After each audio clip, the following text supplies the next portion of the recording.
Bonjour, bonsoir, chers à toutes, chers tous, bienvenue dans cette nouvelle vidéo. Bienvenue dans cette nouvelle roman fleuve. On m'appelle Sri Euseb Abandjelo. Je suis instructeur spirituel, je suis métaphysicien, je suis homme des profondeurs et des hauteurs. J'y voyage presque tous les instants, toutes les tiers. Oui. Aujourd'hui, nous allons aborder une thématique tant entendue, mais le moment est venu pour que afin que de façon solennelle, ceci soit décrypté et abordé. Vous savez, dans le monde spirituel, dans le monde des esprits, ne peut que dire celui qui est préparé pour dire. Vous ne pouvez pas dire une réalité dont vous n'êtes pas préparé ou dont vous n'êtes pas choisi pour venir en apporter la vérité. Donc, nous sommes là en tant que personne choisie, préparée pour venir révéler ce secret, pour venir révéler cette réalité, cette vérité. Nous allons aborder dans cette émission la symbolique du principe premier de l'AES. La symbolique du principe premier de l'AES. Avant de commencer, je tiens à vous rappeler vos devoirs.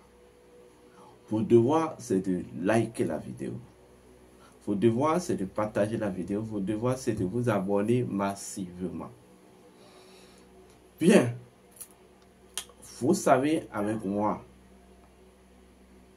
le monde, la nature se repose sur 3 grandes dimensions et 4 éléments. Nous avons le monde céleste, le monde intermédiaire et le monde souterrain. Mais quand on parle du monde intermédiaire, le monde intermédiaire sert de point de convergence entre le monde souterrain et le monde céleste. Le monde céleste est un champ, voilà, qui permet, ou bien un champ par lequel la nature s'expanse à l'infini. Par contre, le monde souterrain est un champ par lequel la nature, en fait, se matérialise, ou je vais dire, se rétrécit à l'infini. Et ces deux énoncent le principe de l'infiniment grand et de l'infiniment petit. Et c'est ça aussi ce que c'est que le vaudou.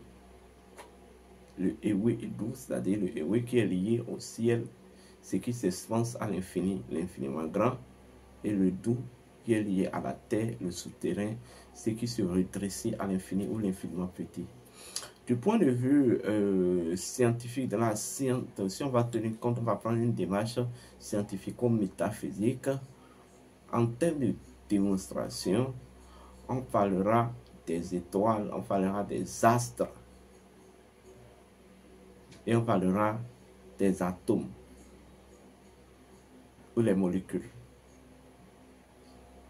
Les astres sont considérés comme des éléments palpables de champs d'expansion à l'infini de la nature. Donc ce sont les éléments qui viennent prouver, qui viennent apporter la preuve de la dimension infiniment grande de la nature, au moment dont les atomes viennent apporter la preuve de la dimension de l'infiniment petit de la nature. Et quand on parle de l'infiniment petit, cela retourne à un principe essentiel, le principe de l'ancrage de toutes les énergies. D'ailleurs, voilà pourquoi même dans l'animisme, lorsque l'animiste veut interagir avec une divinité, il lui faut obligatoirement lui créer un réceptacle. Et cet réceptacle est l'enjancement de certains des éléments minéraux.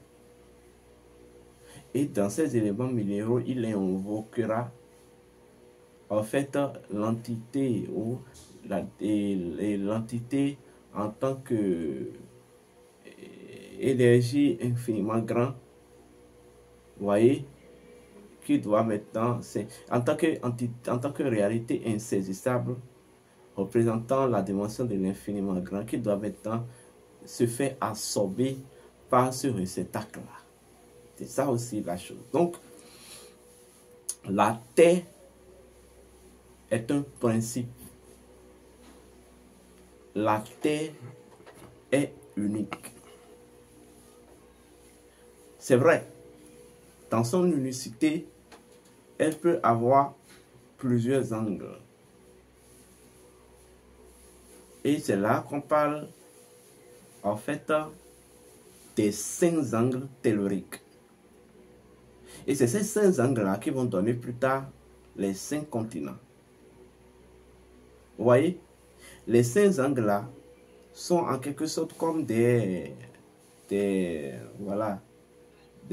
trajectoires de circulation de l'énergie tellurique. C'est comme si je vais parler de façon scientifique, c'est comme ces vaisseaux, c'est les trajectoires de circulation de l'énergie tellurique.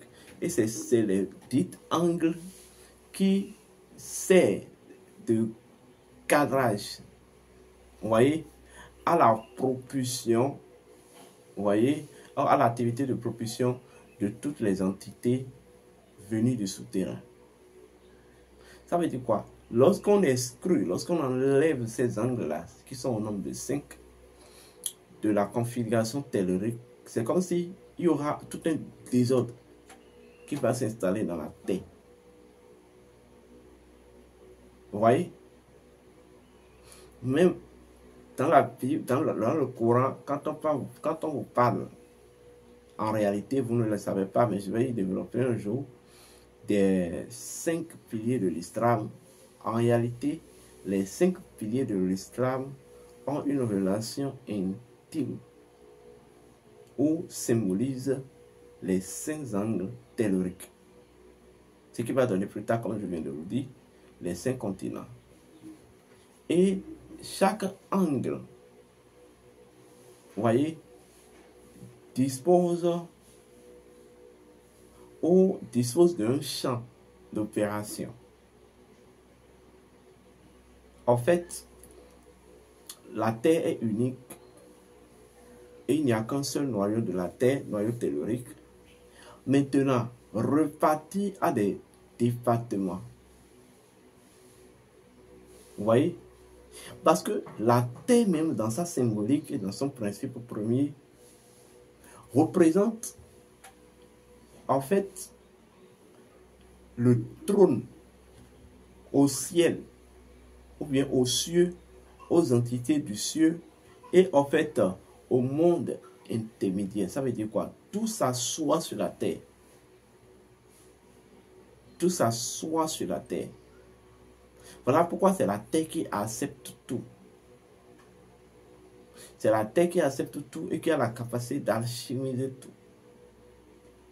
Vous voyez?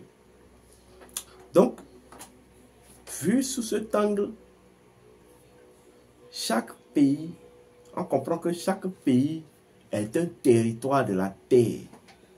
Et que chaque pays, comme j'ai coutume de vous dire, dispose de son entité spirituelle. Mais en fait,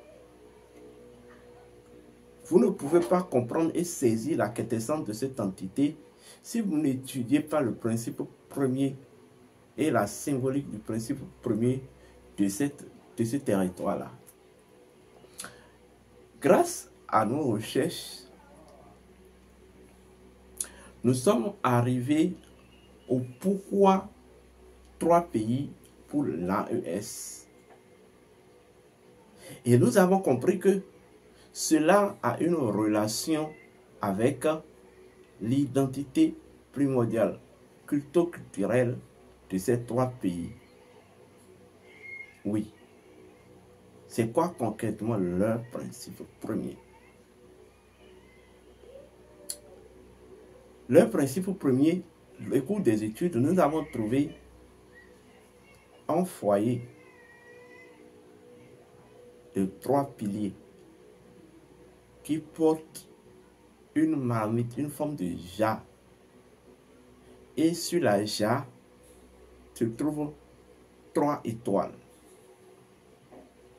Et de part, et tout ce schéma est entouré des végétations, des faunes, etc., etc. Mais ce qui est curieux, c'est que les étoiles crachaient une forme de feu, une forme de fumée. Donc, lorsque ça rentre dans l'atmosphère, ça devient une lumière qui se propage dans toute l'atmosphère. Nous avons cherché à comprendre ce que ça veut dire.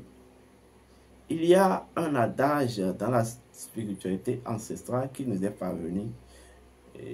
L'adage qu'on dit, c'est qu'on dit à tout prix à ton nom roséen, c'est-à-dire trois foyers ou un foyer de trois piliers ne peut jamais renverser la marmite. Nous comprenons par là que le principe premier de l'AES, c'est que l'AES est tout simplement ou est basé, ou en fait est fait pour être le soutènement d'une révolution. Le principe premier de l'Alliance des États de Sahel, c'est que cet espace est un soutènement. Cet espace est le fondement de la révolution qui doit ramener la souveraineté des peuples africains. Je vais aller encore plus loin. Dans la mathématique occulte, ou les mathématiques occultes, le 3 a une relation avec la renaissance et la conscience. Vous voyez? Et quand on parle de révolution, on parle de renaissance. Donc, les trois ensemble sont faits pour constituer le visage de l'Afrique nouvelle. Sur le plan identitaire, culturel, sur le plan politique, social et sur le plan du développement communautaire. Autrement dit,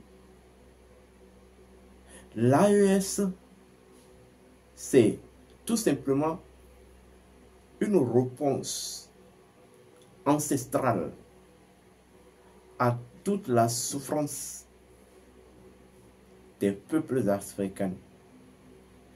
Et en tant que pilier, en tant que foyer de trois piliers qui tient la marmite, dont le 3, ils serviront de portail. Parce que le 3, c'est le portail. Portail entre un monde nouveau et un monde ancien. Est-ce qu'on me comprend? Portail entre un monde nouveau et un monde ancien.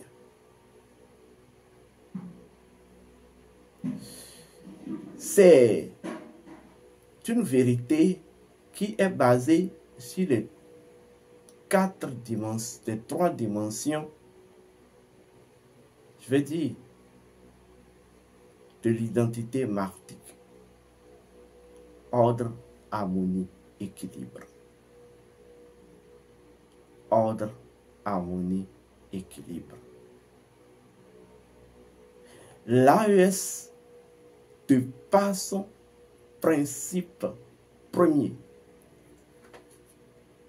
est un champ pouvant recréer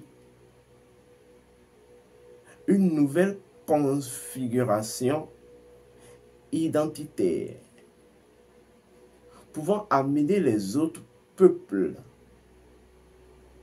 à retrouver ce que je vais appeler la félicité ancestrale.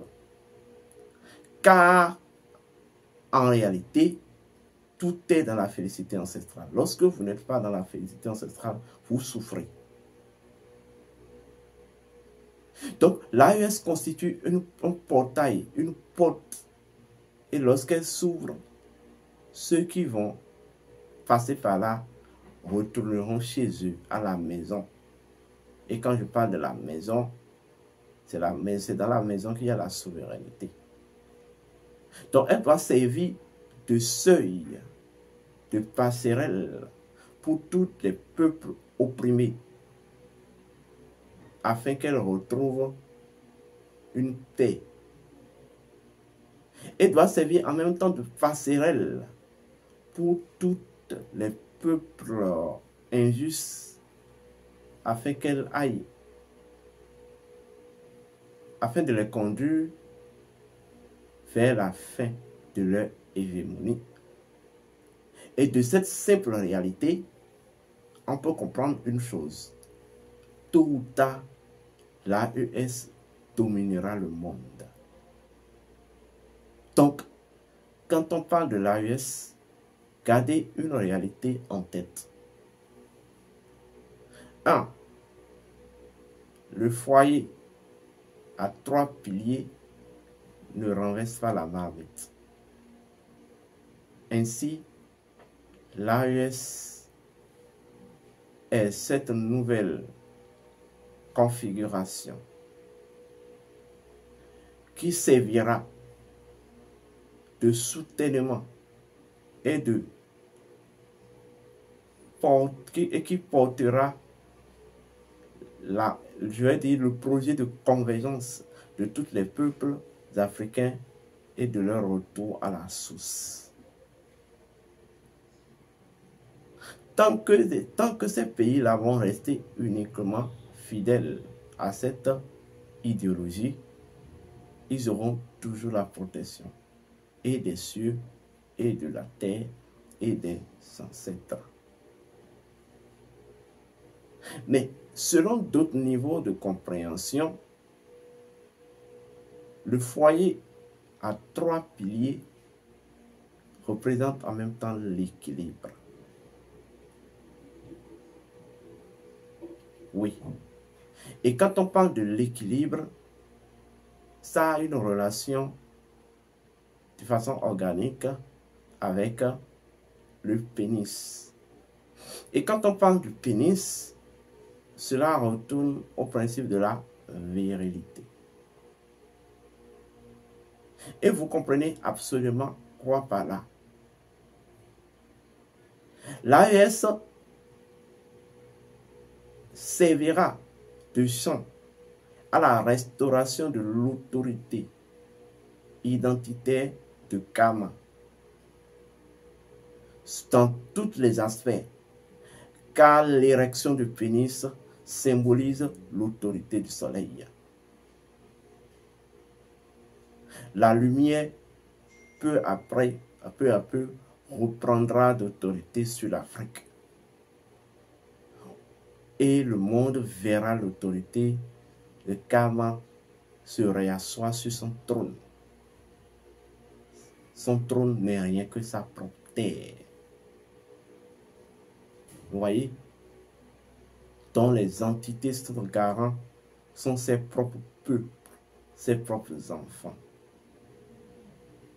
Donc, en esprit, quand vous dormez, n'importe quelle chose que vous faites, si vous pensez à l'AES, pensez en même temps à cette formule-là.